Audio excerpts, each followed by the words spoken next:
काका, ये धारा 370 क्या है? धारा 370 क्या है ये जानने के लिए 42 साल पीछे जाना होगा बेटा।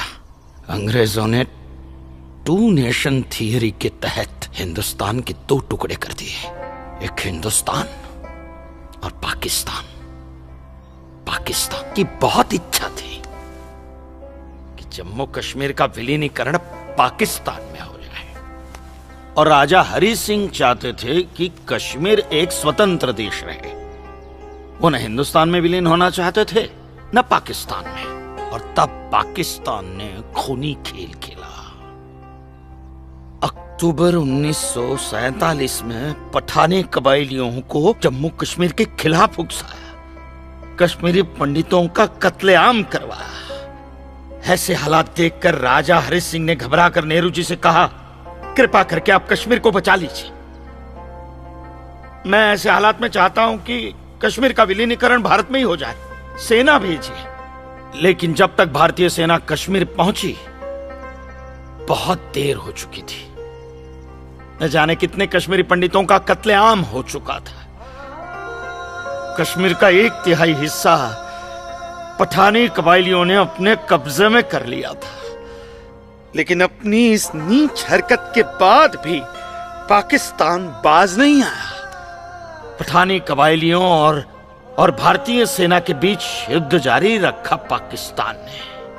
संयुक्त राष्ट्र सुरक्षा परिषद के 3 सदस्य आयोग की रिपोर्ट पर 13 अगस्त 1948 को पठानी कबायलियों और भारतीय सेना के बीच युद्ध विराम घोषित हुआ, और यह तय किया गया कि कश्मीर समस्या का हल जनमत के आधार पर ही होगा। सितंबर 1951 में मताधिकार के बाद एक बार फिर जम्मू कश्मीर के भारत में विलय की पुष्टि की गई, मगर इसी दौरान शेख अब्दुल्ला ने अपने हाथों से धारा 370 का ड्राफ्ट तैयार किया और नेहरू जी को सौंपा।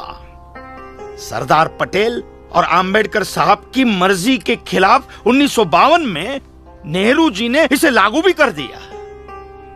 इसी धारा 370 की वजह से नेहरू जी ने कश्मीर को एक ऐसा विशेष दर्जा दे दिया जिसमें जम्मू कश्मीर राज्य ने हिंदुस्तान से अपना एक अलग संविधान स्थापित कर लिया।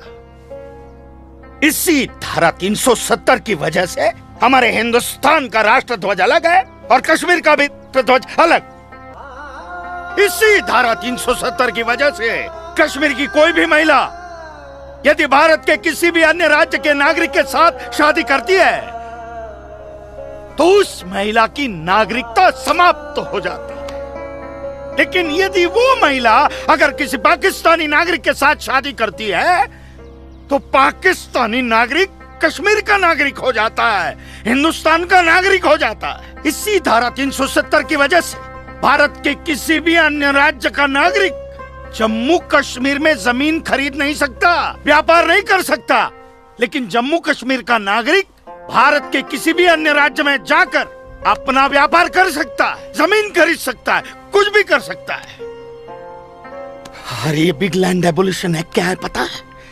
यदि जम्मू कश्मीर का कोई भी मुसलमान जमीन ठेके पर लेकर खेती करता है तो कश्मीर की सरकार उस हिंदू को बिना मुआवजा दिए वो जमीन जबरन उस मुसलमान को दे सकती है। ये है बिग लैंड एबोल्यूशन एक्ट, ये है धारा 370-35 से, और इसी का नतीजा है ये गिरधारी जी का फैसला।